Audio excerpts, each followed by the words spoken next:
నమస్తే.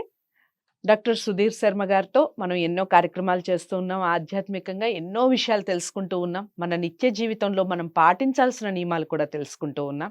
ఇక ఈరోజు అందరికీ ఆడవాళ్ళకి సంబంధించిన, మాతృమూర్తులకు సంబంధించిన ఒక మంచి కార్యక్రమం చేయబోతున్నాం. దానికన్నా ముందు మీరు తెలుసుకోవాల్సింది, గురువుగారిని జ్యోతిషరీత్యా, వాస్తురీత్యా మీరు కలవాలి అనుకుంటే స్క్రీన్ మీద కనపడే నెంబర్‌కి కాల్ చేయండి. గురువుగారి అపాయింట్‌మెంట్‌కి సంబంధించిన వివరాలు చెప్పడం జరుగుతుంది. నమస్కారం గురువుగారు. శ్రీమాత్రే నమః. శ్రీ గురుభ్యో నమః. గురువుగారు, మామూలుగా గర్భిణీ స్త్రీలు అనగానే చాలా జాగ్రత్తలు వహిస్తూ ఉంటారు. అవును. మాతృమూర్తి అమ్మ అని పిలిపించుకోవాలని ప్రతి ఒక్కరికి ఉంటుంది తప్పకుండా కాబట్టి. ఉంటుంది. గర్భిణీ స్త్రీలు అసలు గుడికి వెళ్ళొచ్చా? లేదా ఇంట్లో అయినా పూజలు చేసుకోవచ్చా? పూజలకి దూరంగా ఉండాలంటారా? మీరేం చెప్తారు చెప్పండి? మంచి ప్రయత్నం అమ్మా. గర్భిణీ స్త్రీలు అంటే దీంట్లో కొన్ని రకాలున్నాయి. మీరు అడిగినట్టుగా దేవాలయానికి వెళ్ళొచ్చా? హ్మ్. కొంతమందికి అంటే నేను నా దగ్గరకొచ్చి అడుగుతుండేటువంటి అనుమానం కొంతమంది వ్యక్తపరుస్తూ ఉంటారు. ఇల్లు మారొచ్చా? హ్మ్. హ్మ్. అద్దిల్లు ఉంటుంది. ఈ ఇంట్లోంచి ఇంకో ఇంటికి మారొచ్చా? హ్మ్. ఇట్లాంటివి కూడా సమస్యలు చాలా మందికున్నాయి. అవును. గర్భిణీ స్త్రీలని ఎక్కువగా కష్టపెట్టకూడదు అనేది సైన్స్ చెప్తుంది, మన ధర్మం చెప్తోంది. అవును. అవునా? హ్మ్. అంటే కంట తడి రాకుండా చూసుకోవాలి, కాలు కింద పెట్టకుండా శుతిమెత్తగా చాలా ప్రశాంతమైనటువంటి జీవితాన్ని వాళ్ళకి ఇస్తూ ఉండాలి ఈ 9 నెలలు కూడా. హ్మ్. 9 నెలలు అయిన తర్వాత అప్రశాంతత ఇవ్వమని కాదు నేను చెప్తోంది. హ్మ్. ఎప్పుడు కూడాను వాళ్ళని ప్రశాంతంగా చూసుకోవాలి. టెన్స్ ఫీల్ అవ్వకూడదు. అంతే. ఫీల్ అవ్వకూడదు, ఎక్కువ హ్మ్. టెన్షన్ పడకూడదు వాళ్ళు. అవును. ఇక్కడ మనకి పూర్వకాలంలో ఎక్కువగా దేవాలయాలు కొండల మీదనే ఉండేవి. హ్మ్. మన చుట్టుపక్కల కంటే కూడాను ఎత్తైన ప్రదేశంలో ఉండేవి. హ్మ్. అంతేకాకుండా ఎక్కువగా మెట్లు కూడా ఎక్కువగా ఉంటాయి. అవును. అవునా?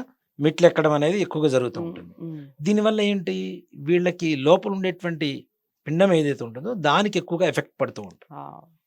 హ్మ్. దానికోసం అని చెప్పి అసలు దేవాలయానికి గర్భిణీ స్త్రీలు వద్దు అని చెప్పి చాలా మంది చెప్తూ ఉంటారు. హ్మ్.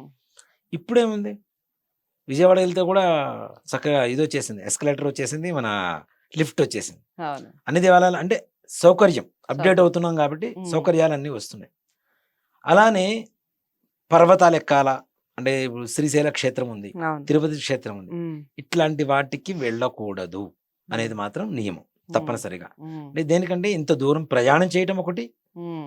అలాంటి ఎత్తైన ప్రదేశంలో వెళ్ళటం ఒకటి. ఇక్కడ ఏంటంటే గర్భిణీ స్త్రీలకి మానసికమైనటువంటి ఆందోళన ఎక్కువగా ఉంటుంది. వాళ్ళ ఆలోచన అంతా కూడాను ఆ! లోపల ఉండేటువంటి శిశువు మీదనే ఉంటుంది. అవును. అరే జాగ్రత్త చూసుకోవాలి, హ్మ్. జాగ్రత్త చూసుకోవాలి. ఏ కొంచెం ఇదైనా దాని మీదకే వెళ్తుంది అసలు కాన్సంట్రేషన్. బేసికల్‌గా గర్భిణీ స్త్రీలు చెయ్యి ఇట్లా పెట్టుకొని నడవాల్సిన అవసరం లేదు. హ్మ్. హ్మ్.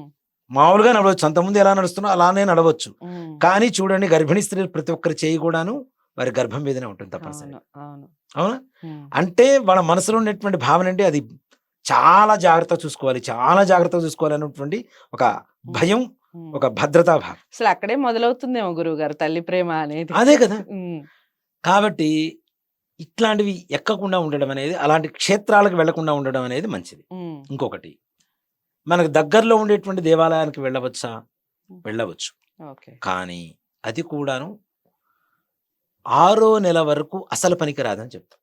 హ్మ్. దేనికంటే 6 నెలలో లోపల శిశువు ఫుల్‌గా ఫార్మ్ అయిపోతుంది. అవును. సో, కాబట్టి అక్కడి నుంచి పెద్దగా భయం లేదు. హ్మ్. కానీ 6 నెల వరకు వెళ్ళకుండా 6 నెల నుంచి వెళ్ళవచ్చు. మరి హ్మ్. దీనికి దానికి తేడా ఏంటి?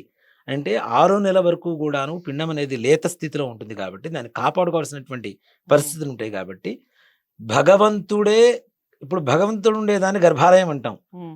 పిల్లవాడు ఉండేటువంటి దాన్ని గర్భం అంటాం. అసలు గర్భాశయం. దీన్ని బట్టే గర్భాలయం అనేటువంటి పేరు భగవంతుడికొచ్చింది. తల్లి గర్భం నుంచే గర్భ ఆలయం అనేటువంటి ఒక పదం అనేది హ్మ్. భగవంతుడికి సృష్టింపబడిందనేది నా నమ్మకం. హ్మ్. కాబట్టి ఇక్కడ శిశువుని జాగ్రత్తగా చూసుకుంటే చాలు, భగవంతుడిని చూసుకున్నట్టే ఓకే. తప్పనిసరి. హ్మ్. కాబట్టి ఇంట్లో ఉండి పూజ చేసుకోవచ్చు. హ్మ్. ఇంట్లో పూజలు చేసుకోవచ్చు. ఓకే. కానీ కొబ్బరికాయలు కొట్టకూడదు. హ్మ్. గుమ్మడికాయలు వీళ్ళ ఎదురుగా పగలగొట్టకూడదు. ఓకే. మంచి గుమ్మడికాయ పగలగొడతాం గదా! హ్మ్. ఇంట్లో హ్మ్. కూరలు చేసుకోవడానికి వాటికి, అవును. బూడిద అవును. గుమ్మడికాయ, మంచి హ్మ్. గుమ్మడికాయ. అంటే పూర్ణ ఫలాలు ఏవైతే ఉంటాయో వాటిల్ని వాళ్ళ ముందు మనం గట్టిగా పగలగొట్టడం అనేది మాత్రం చేయకూడదు. ఓకే. వాటి వల్ల ఏంటి, ఆ పగలగొట్టినప్పుడు అంటే అది కూడా గర్భంలో ఉన్న విత్తనాలు ఇవన్నీ ఉంటాయి కదా! హ్మ్. గర్భంలో లోపల శిశువు ఉన్నాడు.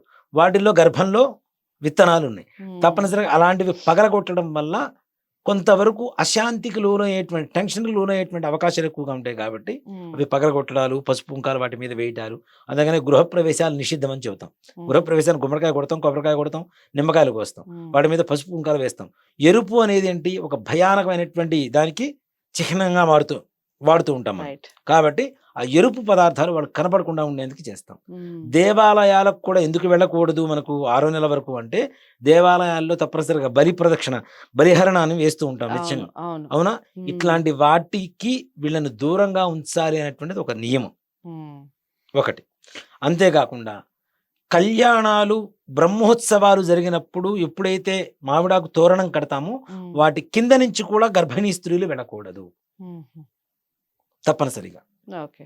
వాటి నుంచి వెళ్ళినా కూడా వాటిల్లో కూడాను బలిహరణలు ఇంకా విశేషంగా చేస్తారు ఉమ్, బ్రహ్మోత్సవాలు కావచ్చు కళ్యాణోత్సవాలు కావచ్చు ఇట్లాంటి వాటన్నిటికీ కూడాను ఎక్కువగా బలిహరణ అనేటువంటిది భగవంతుడికి రక్తాన్నం అంటాం కుంకుమ ఉమ్, కలిపి అన్నం పెడుతూ ఉంటాం ఉమ్, ఉమ్, కొబ్బరికాయ కొట్టి కుంకుమ వేస్తుంటాం గుమ్మడికాయ ఉమ్, కొట్టేసి కుంకుమ వేస్తుంటాం రైట్. ఇవన్నీ కూడా చూస్తుంటే వీళ్ళకి కంగారు పెరిగిపోతుంది టెన్షన్ పెరిగిపోతుంటుంది ఉమ్, ఇదంతా కూడాను వీళ్ళకంటే కూడా గర్భంలో ఉన్నటువంటి శిశువు మీద ఎక్కువగా ఒత్తిడి పడుతుంది కాబట్టి అలాంటివి దూరంగా ఉంచడం కోసం ముఖ్యంగా వీళ్ళని దేవాలయానికి దూరంగా ఉండమని చెబుతారు ఓకే. అక్కడి నుంచి తీర్థప్రసాద్ తీసుకొని వచ్చి చక్కగా వీళ్ళకి తినిపించవచ్చు ఓకే. ఇంట్లో పూజ చేసుకోవచ్చు ఇంట్లో కూడా ఉమ్, కొబ్బరికాయ మాత్రం వీళ్ళు కొట్టకూడదు రైట్.